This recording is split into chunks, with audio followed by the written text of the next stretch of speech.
Olá pessoal do 8º ano do Instituto Nanelli. Vamos falar um pouquinho hoje sobre a questão de comércio internacional, tá? A gente já viu aí sobre globalização nas últimas aulas e hoje a gente vai ver aqui sobre a questão do comércio internacional, que nada mais é do que um comércio globalizado aí na página 79, tá gente?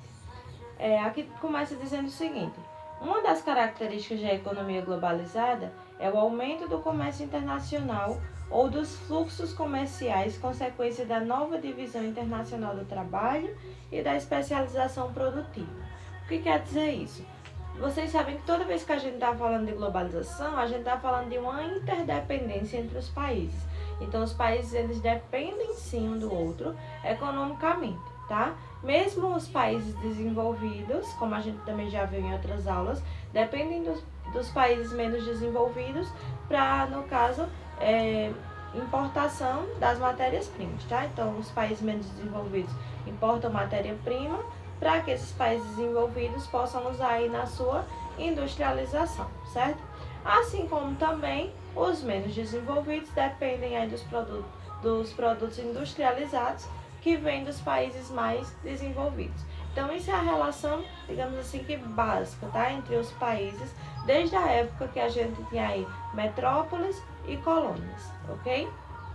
Continuando aqui com a questão do comércio internacional, a gente também tem digamos assim, um destaque para a questão da geopolítica. Geopolítica, gente, é quando a gente faz a integração de todos os países, né? E a gente classifica aí ele em potências mundiais ou não, certo? Então, geopolítica a gente vai ver realmente nas aulas um pouquinho mais à frente. Mas para que vocês possam entender que comércio internacional tem tudo a ver com essa relação aí próxima dos países entre questão de importação e exportação, tá? Continuando, a maior parte desse comércio é realizada entre as filiais das mesmas empresas multinacionais.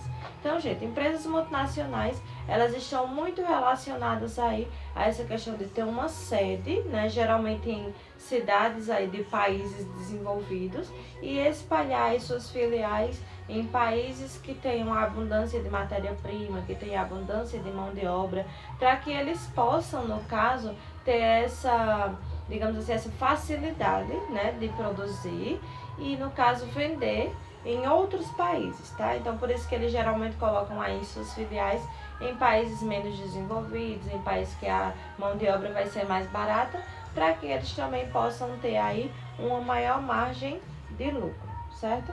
Então, as multinacionais, elas geralmente fazem dessa forma, tá? Sua sede fica em países desenvolvidos, suas filiais em países menos desenvolvidos. Aí vale ressaltar, continuando, vale ressaltar que a adoção de medidas por parte dos diversos governos com o objetivo de facilitar esse comércio internacional tem se tornado um fator importante nesse crescimento econômico. Dois fatores têm contribuído para o surgimento de outra característica da atual globalização econômica: o aumento dos fluxos de dinheiro ou fluxos financeiros, movimentos de dinheiro entre os lugares do planeta. Lembrando, gente, que não é somente o dinheiro, né? No caso, as cédulas, tá? As moedas. A gente também vai ter aí, no caso agora, o dinheiro virtual. A exemplo do Bitcoin, né? Que é uma moeda virtual aí.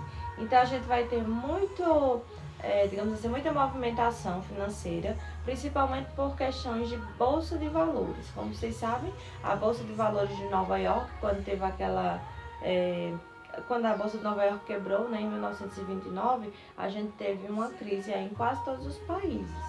Então, a Bolsa de Valores é um desses principais símbolos aí da economia globalizada, tá? Desse comércio aí internacional. Então, continuando, ó. Esses dois fatores. Condições que garantem o giro de capital de um país a outro sem maiores restrições por parte dos estados. Toda vez que for estados com E maiúsculo, você sabe que está se tratando de país. E capitais aqui, no caso, está relacionado aí a dinheiro, certo? Então, as condições que garantem o giro de capital de um país para outro. Então, principalmente países que fazem parte do mesmo bloco econômico. Eles vão ter aí uma circulação muito rápida, né, de moeda. Exemplo aí dos países da União Europeia. que tem a mesma moeda, que é o euro, né? E eles fazem essa movimentação aí do euro entre os seus países de maneira livre, né? No caso, com isenção e redução de impostos. E a outra condição é as novas tecnologias de informação que têm permitido que as bolsas de valores, os bancos e as companhias financeiras sejam mais eficientes e operem de forma permanente e interconectada em tempo real. Então, as bolsas de valores, gente, elas não param. Como vocês sabem, a gente tem aí um sistema de fuso horário, né, que são 24 horas. Então, enquanto alguns locais os bancos estão fechados, outros locais os bancos eles estão abertos. Então, quando o banco fecha, realmente todo aquele dinheiro ele vai aí para a bolsa de valores para fazer a movimentação, né, e o giro aí de capital entre os países do mundo.